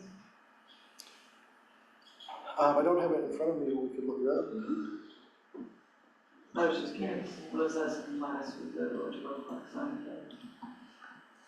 I know Billy did this before, but can we add links to those things in the Yes. policy? The problem with that is keeping them updated, right? So like we change the policy now and then there's a link and then it's not the link to the code anymore and we don't change the policy for 2 years and then it's broken and it doesn't go. I mean, you can do it, but updating those things are Okay. real. As I say, we did that before. A lot of those things were state statutes though, and Yeah, those aren't. those don't move. I Those mean, aren't. and the village might not move. I just know this from my professional capacities. What seems like it's really convenient becomes really inconvenient when they move things. When and things change. Yeah. And if we're not. Or you get broken links, which is really. Yeah, that's right. You get broken links because it's moved and then. The sign code is 39 pages. I'm what? emailing a link. 39 pages. Oh, Yeah, Wow. I knew it wouldn't be short. People sign Guys, I'm really glad we're capitalizing on turning their 39 pages into a single line here. I don't know about going to their policy review meetings. Exactly, that's why I'd much rather be in the library. I think if we're not providing a direct link, and I understand the argument behind You could do that. citation. Yeah. You could put the site. to the Yeah, I would municipal just code. like folks to be able to know where they can go to find all 39 pages. I'm glad it says the 100-foot campaign-free zone instead of specifying, because it depends on where in the library the voting takes place. In terms of 100-foot. So what do you imagine will be the next steps? Because if we, let me just keep that an open-ended question. What are the next steps for this policy review process, and particularly the question about tone? That's a great question. So, the board can approve the policy as recommended. the board can direct me to make changes. The board can say you want to approve with the following edits. You could table it completely. If you feel like you'd like more revisions, specifically around tone, I think probably the more information you can share, the better, as far as what you'd like to see, and we can come back with this. It might take us a few meetings to figure out the best way to document those changes, because I think some policies we would end up really leaving the standing policy behind and rewriting, which is absolutely fine. It just can make it more difficult to track sort of what pieces are being pulled over. Those are kind of the big options.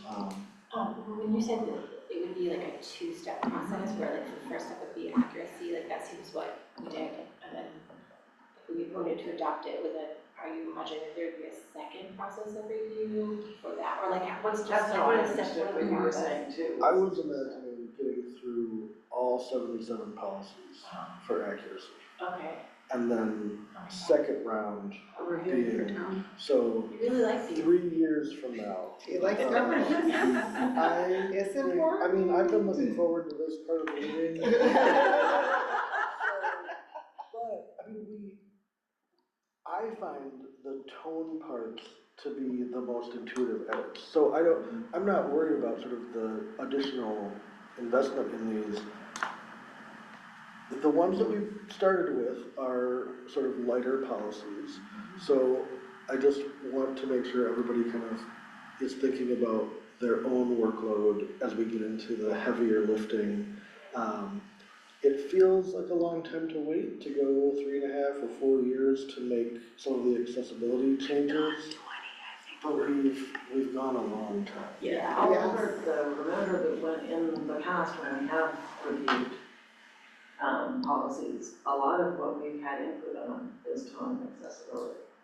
It has been, but this is also a much shorter policy than I think the other ones that we have tackled. I'm just thinking in the terms of our So model going forward. yeah, so I mean, honestly, my preference on this would be we vote on this as it is today because it is so old. And then we give instruction on, yes, please revise for tone, and we'll look at it in 3 years. Or yes, and please revise for tone, and maybe the governance committee decides we have one meeting where we're not gonna revise any of the mechanics. We're gonna look at 5 policies, but we're only going to look at language. And then we get it all done and dusted, and those are good to go. I think there's a lot of different things we can do, but with this not having been seen since 2002, I would like us to vote yes or no on this as it is. Yeah. I was gonna say that like, it's almost impossible not to have tone in mind when you're revising this anyway, so it's not as though like there's no attention to tone whatsoever. And I think that, so like just keeping that in mind, so it doesn't mean that like, there's zero attention to tone, even if we do separate these processes as proposed, I'm fine with that. The other thing is that if there is like a particular concern raised about a particular policy, we can always decide that like we wanna bump up that, like a secondary sort of review for tone in particular, because it's particularly important for a particular policy. And I would be comfortable with that, then it's sort of like, not every concern about tone has to be bumped, kicked down to the. Yeah. I think we're gonna run into some that are so old that we're like, that's just not the phrase we choose to use, that's not the verbiage we wanna use. I think those are things that we can take care of up front. I think Ellsworth, what you're talking about is, let's make this less refer to line item something, something, something, and more like a narrative that a person can pick up and read. Again, I don't feel like this one is so far off the mark, but it's good for us to think about it for when we do get to. I think there are gonna be places where I'm gonna be having a hard time divorcing accuracy and content from tone and accessibility, given that it's a policy that's for the public. I think that's why I wanna do the nuts and bolts and then come back and do the tone. 'Cause I have a hard time thinking about doing both simultaneously. I wanna make sure like we've covered, Yes, yeah, I have no. oh, okay. And we can kind of feel it out. I mean, what Annie was saying is so accurate in terms of, we can make a schedule, we can have a plan, and if it takes us 6 meetings to to become happy with the policy, that's okay. It's our work. It doesn't, there are only a few that we're sort of beholden to other standards in terms of getting them done at a certain time. Right. I also think it's really important to just publicly remind everybody, expectations around tone change over time. And it's not a failure of the agency to have policies that we want to change the language around. That doesn't mean they're bad policies, it doesn't mean there's been bad stewardship of them. And again, looking at some of these dates, I feel really strongly about reviewing policy frequently, but not doing so is not a failure. It doesn't mean they weren't a priority, it just is, it's a thing that exists. So as we think about how to move forward, I think it's exciting, and I think it's an opportunity to make sure things are accurate and relevant right now, but with the exception, again, of a few policies, there is nothing wrong with having a policy that hasn't been reviewed in 20-some years. That's okay. And it's something that I'm excited about, which is why I've been kind of pushing for progress, but that we don't have to approach it as if it's an emergency or a problem to be solved. It's really just an opportunity to strengthen something that's part of our public face. Except we do have the responsibility for the collection policies Yes. every 2 years by statute. And so Which right that now, we have to, when we get the governance, we can get into that. Yeah. We gotta get those, we do have to. And I was gonna say, I want us to warm up on, I get know, our sea but legs we don't on. have, that's signage. fine, but I mean, and I totally appreciate that, but like, we do have a responsibility. It can't be however long it takes us, every 2 years, we're supposed to be reviewing those, and I don't think they have been, so that's a concern. collections we're in compliance with. They've been every 2 years? The collection, I'm not gonna say every 2 years, but it's been within the last 2 years. Okay, So, okay. Right now, we're, Okay, I believe it was 2000, it was 24. okay, Yeah. all right. and when we No, make because that, such a nervous Nelly about it. I think when we make that overall schedule, we could also like asterisk or somehow identify. Yeah, identify, these are those ones that- we need to, That yeah, have less wiggle room. yes, yes. And I'm very comfortable, again, with the idea of if we bring forward a recommendation and it doesn't resonate, we take it back and we keep working. I think it's, we're just gonna have to figure out the stride that works for us. So this is a new group, so Right. it's good. I'm ready I was gonna Should we say, vote, should we vote them together or? do we have, well, One at a time. I'd like to do them separately. Do we have any other discussion on the exterior signs policy review? Seeing no more discussion, do I have anyone who? Motion to approve. Okay, I have a motion to approve, do I have a second? Second. So motion by Christina and second by Annie. All those in favor, say aye. Opposed? Abstentions? It passes unanimously. We have July 2025 policy.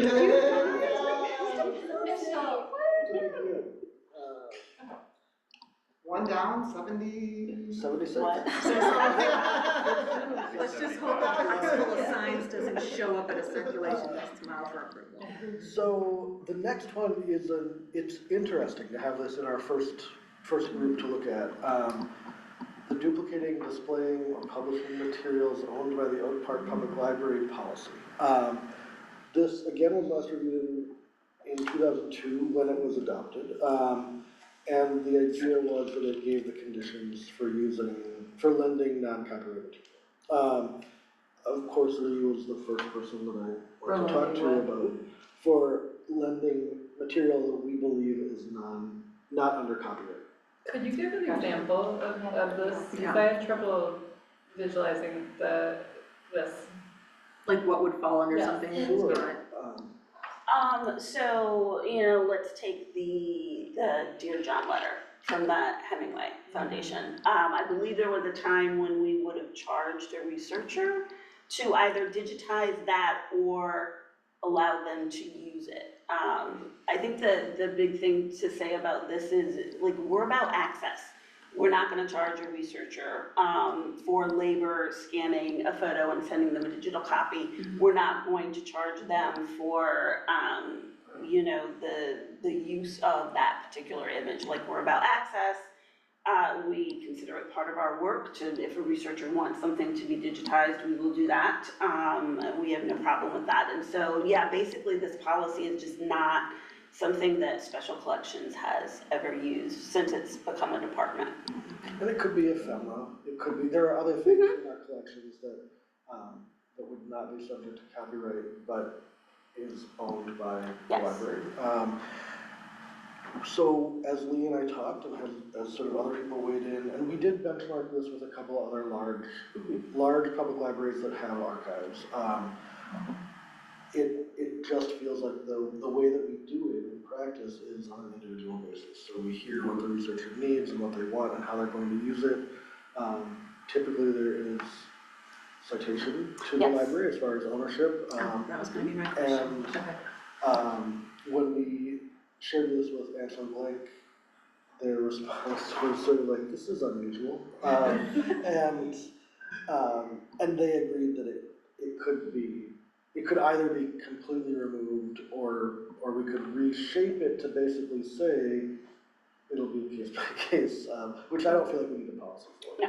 It's funny because this morning we got an email request Yes. for use of material that in the past would have fallen under the review of this policy, and it did not feel like an issue at all to address it in a one-off situation. And Lee and her departmental staff, I really trust the expertise of that department to know how we need to structure responses to requests for access. I feel like part of the question here is, this was over 20 years ago. The technology to digitize things and share things has probably changed in such a way that it's far less cumbersome. Yes. You know, so at one time it may have been appropriate for us to have some sort of monetary fee to take care of whatever materials were needed to actually do the sharing. Yes. But if we don't need that now, then, I mean, Lee's been here a minute, and if you're saying, 20, if you're saying you haven't used it, Yeah. I mean, I believe, you know, recalling, I think, like, yeah, if we wanted a photograph in our collection and someone asked for a copy, we would literally have to physically take that to a camera shop to get a copy of that for them. Right now, you put it on a scanner, takes a couple seconds and it's done. So yes, technology has made this a lot easier. So we don't feel like we need to charge for that process. Is there anything needed to ensure attribution? I think that would be handled in the individual interaction. We don't have a history of an issue with that. No, every researcher we work with who's using something of ours in publication, we tell them how to cite the collection as well as the institution. So whether that's the library or the Hemingway Foundation. Because that's the only thing I can see that we might want it for, but this monetary, it seems that it belongs to another time, this kind of hierarchical, you gotta pay by. Yeah, it cost money before. Yeah. It cost money before, so it was hard cost, it wasn't just, it wasn't Yeah. punitive, it was hard cost. Yeah. Photograph. Yeah. well, Sounds a high This five is for lazy technology. Yeah. I will take, well, is there any other discussion? And we don't have to worry about like reviewing it for tone and accessibility. Yeah, I was gonna say, the tone is gonna be silent. Yeah. Any other discussion? Do you expect a lot of, like, a lot of our policies just to be, a lot of these are antiquated? I mean, you must have gone through them all. I read through all of them. I would say there's just a small handful that my gut feeling is we'll probably get rid of. I think there's also a chance that some policies will be combined, and I think there's a chance that some will be split out. It kind of depends how we're feeling about policy as we get to each one. Yeah. But there are, another one that I considered putting forward for this meeting, I think there'll be a few that we recommend striking, but I don't think a lot. I think there'll be some of the content like this that's sort of based on older technology or outdated practice. We'll do some dramatic shifting, but, like, I don't think we're gonna get down to 25 from 77. I think we may end up with fewer. Yeah. Well, we're doing it already tonight. That's right. There we are. 76. Fulfilling your predictions already. So far, we've cut 50%. Man, when they talk about statistics lying, that's what they're talking about. 50%. I like your optimism though. I will entertain a motion for accepting not accepting the changes, I guess accepting the changes, to the duplicating, displaying, or publishing materials owned by the Oak Park Public Library Policy Review. So, Second. Moved by Suzanne, seconded by Megan. All those in favor? Aye. Opposed? Abstentions? Fantastic. Does that count as passing a policy if we just got rid of it? Yes, yes, it does. You guys, we passed 2 policies. I really appreciate the conversation about the process and the work. I mean, I think whoever it is who has it's the gonna get more streamlined as we go through it. Yeah. So It'll get this- easier. This is the clunkiest I think it's gonna feel, so I think Yeah. that's great. Whoever has to do notes for our meeting is gonna love you because you call out who does, Oh, yeah, Yes. yeah. yeah. Lee and Ellsworth, is there any reason for us to have a closed session this evening? No. Any other trustees have any other reason that we would need a closed session? All right, having concluded all of the business on our agenda, and I think pretty close to the times we estimated, high five team, this meeting is adjourned. Thank you very much, folks.